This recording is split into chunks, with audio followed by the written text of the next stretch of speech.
एक बहुत जरूरी बात बता रहे हैं, सुनो बड़े ध्यान से। कार्तिक मास जिन्होंने संपूर्ण नहीं किया है, जिन्होंने जिन्होंने किया है वो तो ठीक है, जिन्होंने नहीं किया वो सुनो आज।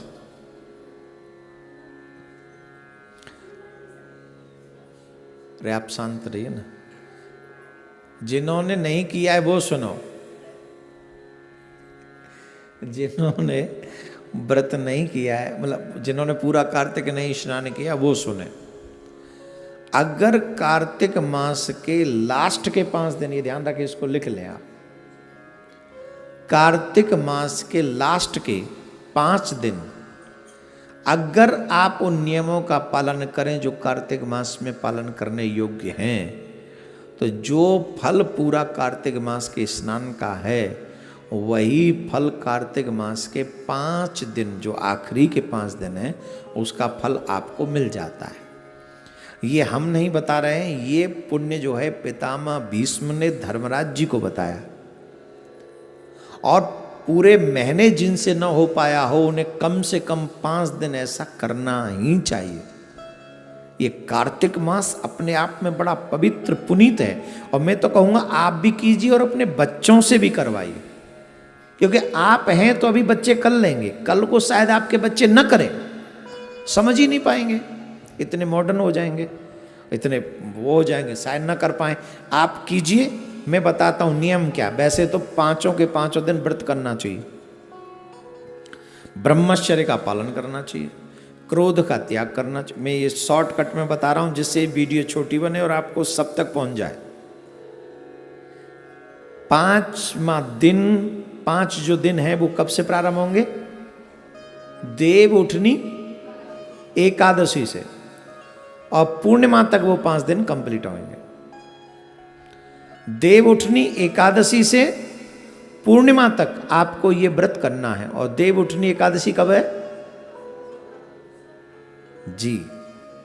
आपको उस दिन से ये व्रत करना प्रारंभ कर देना, देव उठनी एकादशी से, और पूर्णिमा तक ये व्रत आपको, पूर्णिमा तक ये कार्य आपको करना है। नियम क्या है? सुबह 4 से लेके 5 बजे तक स्नान कर लेना है। सुबह 5 में थोड़े कलयुग के लोग हैं इसलिए ले जा रहा हूँ, नहीं तो 4 बजे तक स्नान हो जाना चाहिए। 4 से 5 तक स्नान आप कर लीजिए। हो सके तो 5 के 5 दिन व्रत रखें, अन्न नमक ग्रहण न करें। अगर लगे कि हमारे जीवन में कोई ऐसी समस्या है, रोग है, या हम इतना नहीं रह सकते, तो एक समय भोजन रह के भी कर सकते हैं। वो भी ना हो, दोनों समय भोजन कर लें, लेकिन शाकाहार करें। इन 5 दिनों में प्याज लहसुन भी इन्वॉल्व नहीं होनी चाहिए आपके घर में, ठीक है? ये भी नहीं, प्याज लहसुन नहीं इन्वॉल्व होनी चाहिए। 5 के 5 दिन अगर आप चाहो नहीं, चाहना ही चाहिए, एक ब्राह्मण को नित्य भोजन कराकर आप भोजन करें।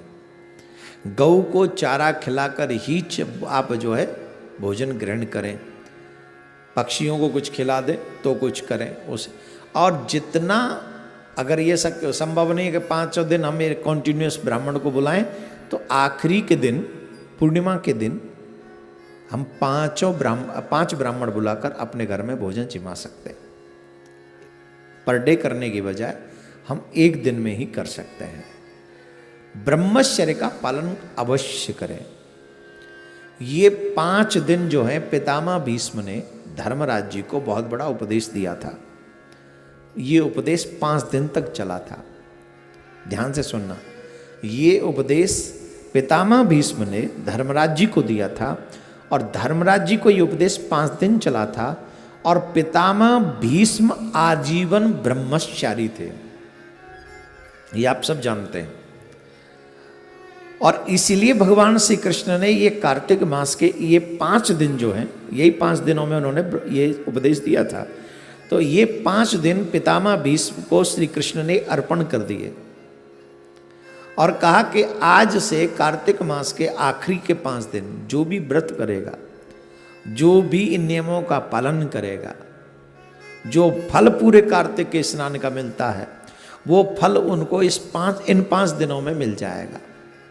तो पितामह भीष्म आजीवन ब्रह्मचारी थे, इसलिए इन 5 दिनों में ब्रह्मचर्य का पालन करना चाहिए, पृथ्वी पर शयन करना चाहिए, झूठ नहीं बोलना चाहिए, देवी देवताओं की पूजा नित्य करनी चाहिए, स्पेशली तुलसी, आंवला और बेलपत्र, इन वृक्षों की पूजा करनी चाहिए।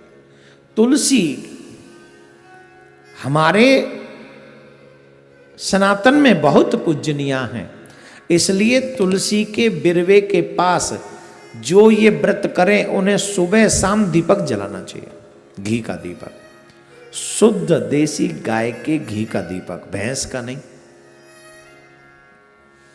आपके यहां बाजार का घी आता है और ये प्रॉब्लम है, हमारे कहने से 10 घी जलेंगे, 10 दीपक जलेंगे इन 5 दिन में, सुबह शाम एक एक, राइट। तो आप 10 दीपकों में कितना घी लगा दोगे? 200 ग्राम, 300 ग्राम, इससे ज़्यादा तो नहीं। 300 ग्राम नहीं, 200 ग्राम ही घी ले आओ, लेकिन वो शुद्ध लाओ और तुलसी मैया के आगे सुबह शाम वो दीपक जलाओ। बाद में एक दीपक मंदिर में भी जाके जला सकते हैं आप। भगवान विष्णु का कोई मंदिर हो, कृष्ण जी का कोई मंदिर हो, राम जी का कोई मंदिर हो, जब संध्या का समय सूर्यास्त हो रहा हो उस समय जाकर आप वो दीप दान कर सकते हैं। जो जमुना के तट पर रहते हैं वो जमुना जी को पूर्णिमा के दिन अवश्य दीपदान करें। जो गंगा जी के तट पर रहते हैं वो अवश्य पूर्णिमा के दिन गंगा जी को दीपदान करें। और जिन जिन के पास में आध्यात्मिक नदियां जो हैं उनको पूर्णिमा के या तो 5 के 5 दिन, अगर संभव हो 5 दिन तो आप 5 दिन जाकर दीपदान करें, अगर नहीं हो तो आखिरी वाले दिन पूर्णिमा के दिन ही 5, 10, 11, 21 जितने आप दीपक वहां जला सके दीपदान करें, दीपमाला करें। इतने में ही आपका स्वर्ग निश्चित हो जाएगा, मैं लिख के दे सकता हूं।